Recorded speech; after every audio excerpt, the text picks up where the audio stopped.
네, 안녕하세요. 여러분들의 구독과 좋아요로 이 채널이 유지되고 있습니다. 네, 영상 속도는 1.5배를 추천드리는 바이고요.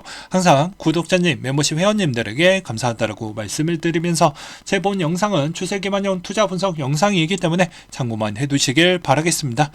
네, 이번에는 트루 USD 관련된 소식을 준비를 해보았는데요. 그거 말고도 또 중요한 몇 가지 소식들도 있으니 잘 봐주시길 바라겠습니다.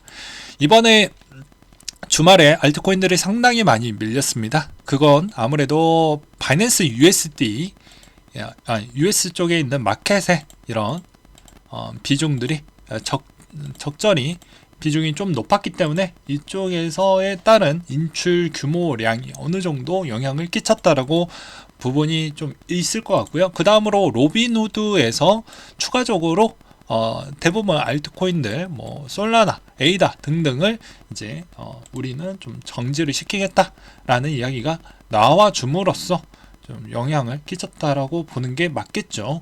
그렇기 때문에 앞으로 이것으로 이제 시장에 패닉셀이 조금 나왔던 이유는 기존의 거래소, 로빈후드 같은 거래소들이 추가적으로 더 그렇게 상패를 시킬 수 있는 가능성이 열려져 있다라는 그런 좀 두려움과, 그리고 또한 여기에서도 이제 주말에는 약간 원활하지 않은 서비스로 인해서 출금에 있는 양이 그렇게 좀 많이 나오지 않지만 이제 평일 기준으로 도래를 했었을 때는 많은 물량이 나올 수 있다라는 그런 측면도 좀 고려를 하면서 봐야 되지 않겠냐, 이런 이야기를 좀 드리고 싶기도 했습니다. 근데 반면에 또 다른 형태로는 코인베이스 같은 경우에는 우리는 그냥 기존대로 그대로 잘 가져가겠다라고 이야기를 하기도 했습니다. 그렇기 때문에 로빈후드처럼 상패하려고 하는 거래소와 그렇지 않는 거래소, 과연 어느 쪽이 더 많이 이루어질 것인지 각자 한번 생각을 해보시길 바라겠고요. 그 다음으로 또 보게 되면 JP모건의 코멘트도 나와 주기도 했습니다. 네, 보게 되면은 지금의 SEC발의 크립토 때리기는 미국 내 크립토 관련 활동을 해외로 나가거나 탈중앙화된 기관으로서 유입을 지속시킬 것으로 보여지고 VC나 펀딩도 침체가 될 것 같다라고 했습니다. 결과론적으로는 아무래도 SEC 입장이 관철될 것으로 보여지고 코인베이스나 바이낸스 US 또는 미국 내 크립토 거래소들을 정식 브로커로 등록을 해야 된다.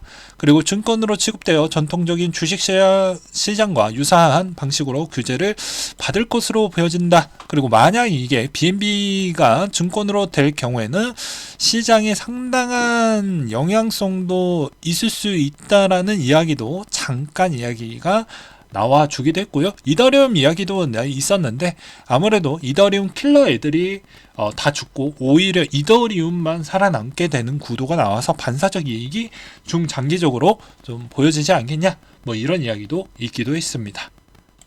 또한 비트코인 채굴자들은 앞으로 시장이 별로 안 좋을 것으로 보여지기 때문에 지금에 있는 가격이 오히려 더 좋은 매도 타이밍이라고 생각을 해서 그런지는 모르겠지만 플린이 이번에 이제 비트코인을 거래소로 입금을 시켜서 이제 매도하려고 하는 거 아니냐, 매도 압력에 조금 더 가세하려고 하는 채굴회사 쪽에 있는 분위기와, 그 다음에 이번에 메인 내용 중에 하나죠.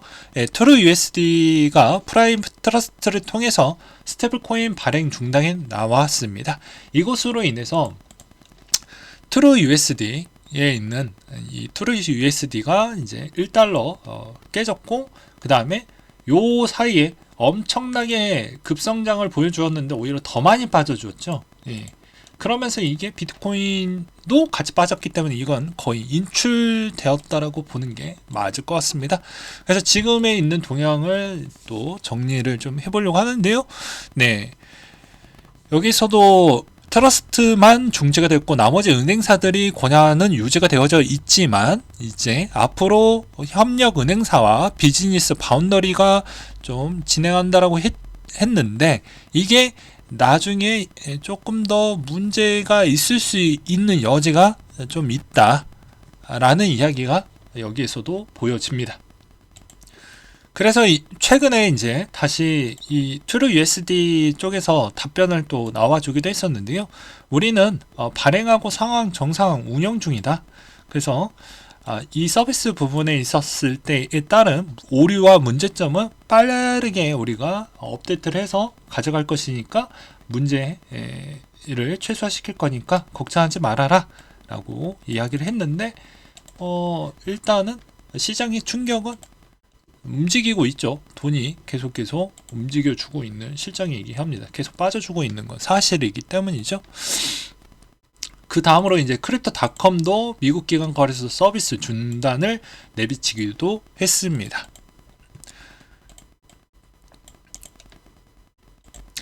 최근에 바이낸스 US 거래소의 보유량의 대시보드를 보게 되면요, 전반적으로 뭐 스테이블코인 보유량도 감소했고, 이더 그리고 매틱 보유량이 크게 감소했다.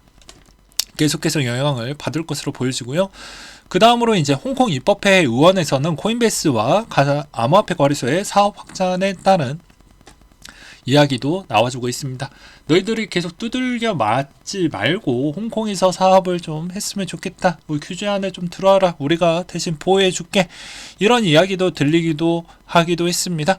요 중간 사이에 또 이믹스 관련된 소식도 있기도 했었는데요. 이믹스 파이 담보대출 서비스 허점을 노려서 수억 원어치의 차익을 챙긴 것으로 추정되는 한 유저가 있었다고 합니다.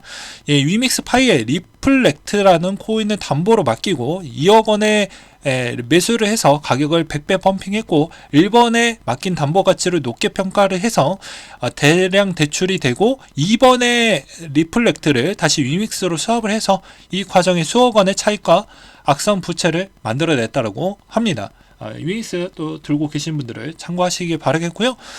그래서 머리가 좀 좋죠. 1번부터 6번까지 얼마나 잔머리를 많이 굴렸을까요? 이런 측면도 좀 보실 필요성이 있을 것 같습니다. 그 다음으로 바네크 관련된 이슈도 요즘 나와주고 있는데요. 이번에 바네크에서 트론 지갑에 대량의 트론이 출금되었습니다. 여기 보게 되면 바네크 되어져 있죠. 그래서 보게 되면 이게 증권 이슈로 인해서 바네크 쪽도 어쩔 수 없이 추가적인 물량이 계속 나와주는 거 아니냐. 이제 솔라나 측이나 나머지 코인들도 다 우리 문제 없어요. 이런 이야기가 나와주고 있는데, 이제 이걸 작성하셨던 분들은 이제 이렇게 좀 보고 있는 것이죠.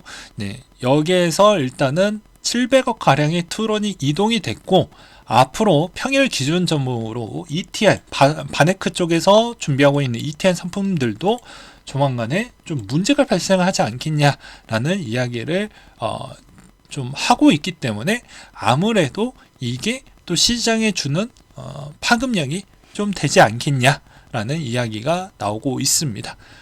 그래서 보게 되면 그 외 다른 코인들도 털어버리는 중이다. USDT로 대금을 수령한 모양인데, 이 대량의 자금은 저스트랜드로 덱스에서 끌어오는 것 같다. 이 과정은 저스틴과 같은 트론 프로젝트들과 이야기를 조율된 것으로 보여지며, 왜냐? 전량을 다 매도한 게 아니고 스테이킹 물량이 2.7억 개 방금 스테이킹 했기 때문이다. 그래서 68,000% 서로 통화하든지 해서 딜을 봤을 것으로 보여지며, ETN 해체하면서 필요한 조기 현금 조달을 일부 자신이 하고 나머지는 트론 측에서 마련하는 형태로 되어질 것 같다 라고 되어져 있죠.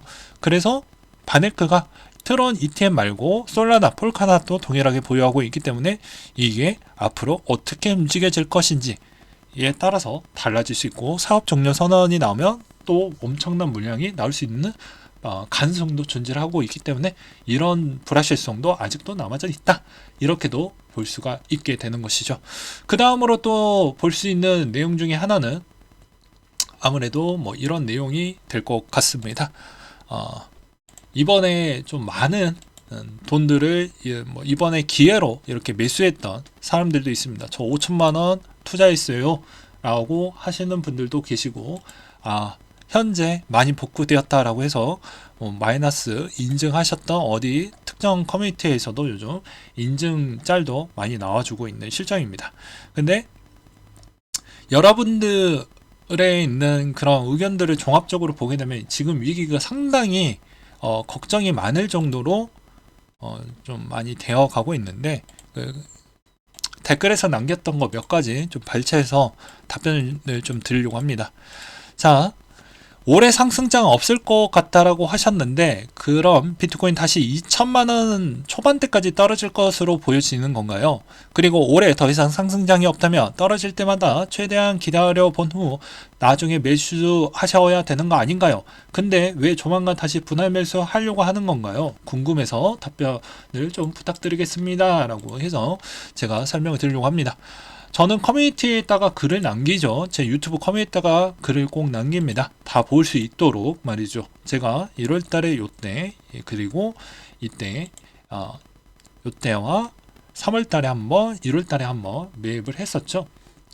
그래서 아무래도 요 조만간이라는 이야기가 되게 추상적이고 되게 주관적이기 때문에 답은 뭐 다 제각각 포지션이 다 다를 수는 있겠지만, 이 의미는 2천만 원대까지 초반대를 떨어질 거를 아냐고 보는 건 확률 게임이기 때문에 그것은 예측하기가 어렵습니다. 그래서 그냥 저는 제 나름대로 제 계획에 맞춰서 이제 제가 원하는 가격대가 나오게 되면 그냥 적극적으로 매입하고 글도 같이 남깁니다.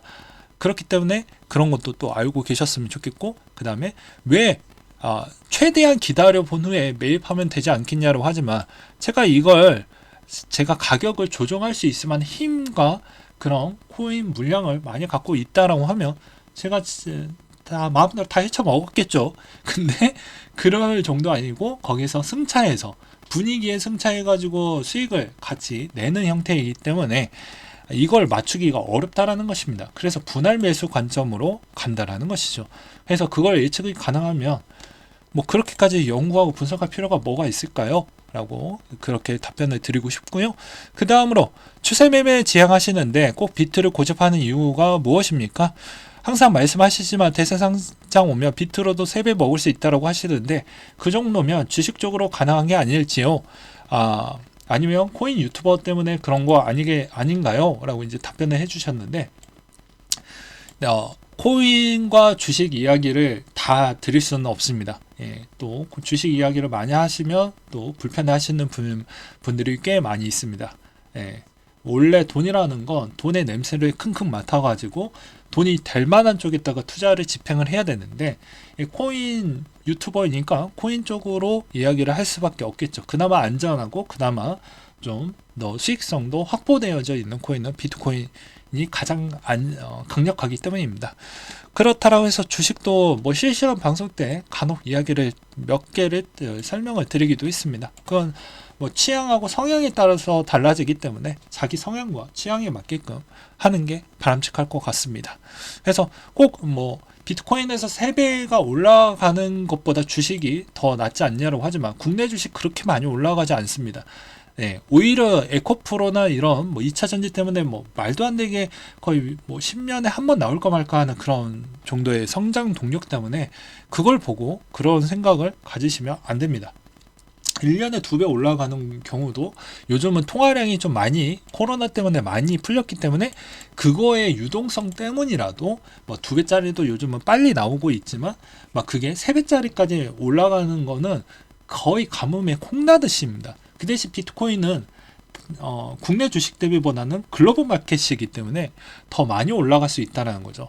3배 이상 더 올라갈 수 있고 시간이 지날수록 더 좀 무거워지긴 하겠지만 그래도 더 올라가고 더 값어치 있는 가치에 있는 자산군에 편입이 된다라고 생각을 하고 있습니다. 근데 개별에 있는 주식도 물론 성장을 하겠지만 그때그때 상황에 맞춰서 변칙과 변수가 훨씬 더 많기 때문에 오히려 그런 측면을 봤을 때는 비트코인이 조금 더 유리한 부분이 있다. 그리고 요즘에 아무래도 메타버스 시장도 어차피 나중에는 열릴 것이기 때문에 그런 것까지를 고려를 한다고 하면 코인 시장도 상당히 저는 매력적이라고 보고 있기 때문에 코인을 좀 더 응원하는 바입니다. 다른 부분이 있는 게 아니고요. 그리고 오지랖으로 하나 더 마지막으로 설명을 드리도록 하겠습니다. 그냥 저의 개인적이고 매우 주관적인 이야기인 건데요. 제가 매번 주장을 하는 것 중에 하나이죠. 네. 왜 이렇게 바이낸스를 괴롭히는 부분은 이분의 언급도 어느 정도 일리가 있는 것 같습니다.